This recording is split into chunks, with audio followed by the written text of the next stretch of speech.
আসসালামু আলাইকুম। আজকে কথা বলবো এমপক্স বা মানকি পক্স নিয়ে। এমপক্স 1958 সালে ডেনমার্কে বানর প্রজাতিতে প্রথম পাওয়া যায়। পরবর্তীতে 1970 সালে 9 মাস বয়সী বাচ্চাতে প্রথম শনাক্ত হয় কঙ্গোতে। এমপক্সের ধরন সাধারণত দুটি, ক্লেড 1 এবং ক্লেড 2।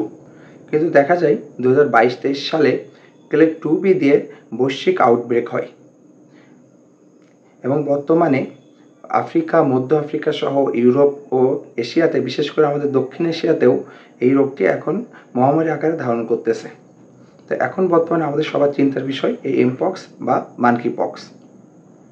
তো এমপক্সের রোগটা কিভাবে আমাদের শরীরে আসতেছে বা যার লক্ষণসমূহ কি, এই বিষয়ে আজকে একটু বিস্তারিত জানবো।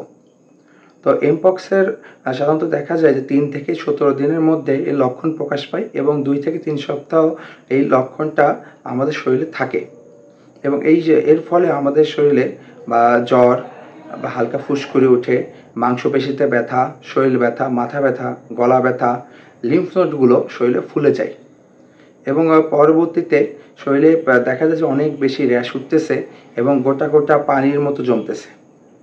বিশেষ করে এটা হাতের তালু বা পায়ের তালুতে। জানবো আমরা এটা কিভাবে ছড়ায়।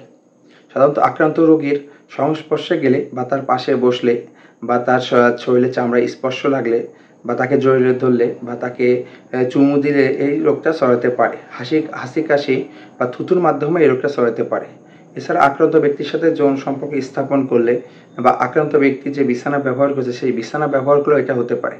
এছাড়া যদি আক্রান্ত মা গর্ভবতী হয়ে থাকে তাহলে সেক্ষেত্রে বাচ্চা জন্মদানের ক্ষেত্রে নর্মাল ডেলিভারিতে হলে সেক্ষেত্রে এই রোগটা ছড়াতে পারে। এছাড়া যেহেতু এই রোগটা হাসি কাশির মাধ্যমে ছড়ায়, সেজন্য আমরা চেষ্টা করব সবসময় মাস্ক ব্যবহার করা এবং পর্যাপ্ত পরিমাণে হাত পা ধুয়ে পরিষ্কার রাখা সাবান বা শ্যাম্পুর মাধ্যমে। এটা সম্পর্কে নিশ্চিত হতে পারি, এটা আমরা রক্তের ল্যাব টেস্টের মাধ্যমে, PCR টেস্টের মাধ্যমে এটা নিশ্চিত হতে পারি যে আমরা এই রোগে আক্রান্ত হয়েছি। এই রোগের ফলে শরীরে কী কী সমস্যা দেখা যায়? প্রথমত সমস্যা দেখা যায় শরীরের চামড়াগুলোতে অনেক বেশি ফুসকুড়ি দেখা যায় বা অনেক বেশি চুলকানি হয় বা ইনফেকশনের মতো দেখা যায়। পরবর্তীতে আমাদের হার্টের দুর্বলতা বা হার্টের জায়গাগুলো, বুকে হার্টে ব্যথা হতে পারে অথবা নিউমোনিয়া দেখা দিতে পারে বা শ্বাসকষ্ট হতে পারে। তাছাড়া দেখা যায় যে অনেক সময় মাথা ব্যথাটা অনেক বেশি ব্যথা হতে পারে বা অনেকের চোখের সমস্যা হতে পারে এবং পরবর্তীতে মৃত্যু ঝুঁকি পর্যন্ত থেকে যায়। এবং এটা কিভাবে আমরা রোধ করতে পারি? 2020 সালে সিডিসি কর্তৃক স্মল পক্স ভ্যাকসিনটাকে এই এমপক্স ভ্যাকসিনের জন্য সিলেক্ট করে। সো এই ক্ষেত্রে আমরা স্মল ভ্যাকসিনটা দিতে পারি প্রিভেনশনের জন্য। এই ভ্যাকসিনটা ইমভাভ্যানেক্স নামে পাওয়া যায়। এছাড়া সর্বোপরি আমাদের সতর্ক থাকতে হবে যে দেশগুলোতে এই রোগটা ছড়িয়ে পড়তেছে বেশি, বা দক্ষিণ এশিয়ায় যেমন পাকিস্তানে এখন ছড়িয়ে পড়েছে, এই দেশগুলোতে ভ্রমণ আমাদের স্থগিত রাখতে হবে বা যাওয়া যাবে না।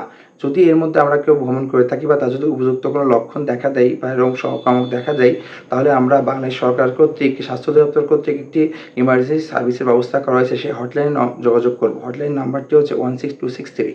ধন্যবাদ সবাইকে।